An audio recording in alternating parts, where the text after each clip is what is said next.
হরে কৃষ্ণ, রাধে রাধে। লীলা গোপসোনা পরিবারে আপনাদের সকলকে সুস্বাগত। সকল বৈষ্ণব ভক্তবৃন্দের চরণে আমার শতকোটি প্রণাম আর ছোটদের আমার অনেক ভালোবাসা। বন্ধুরা, আমি আবারও একটি ধর্মীয়মূলক নতুন ভিডিও নিয়ে চলে এসেছি। শ্রীমদ্ ভাগবদ্গীতা কী?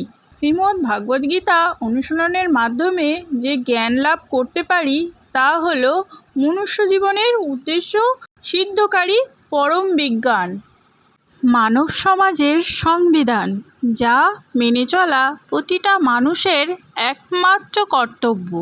শ্রীমদ্ ভাগবদ্গীতায় 5টি গুরুত্বপূর্ণ বিষয় সম্বন্ধে বলা হয়েছে। সেই 5টি বিষয় কি কি? ভগবান, জীব, প্রকৃতি, কাল এবং কর্ম।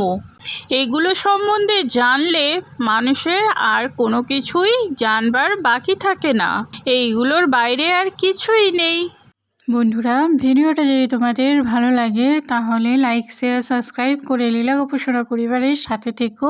হরে কৃষ্ণ, রাধে রাধে। সুস্থ থেকো, ভালো থেকো। জয় গোপাল, জয় গোবিন্দ, জয় রাধা মাধব।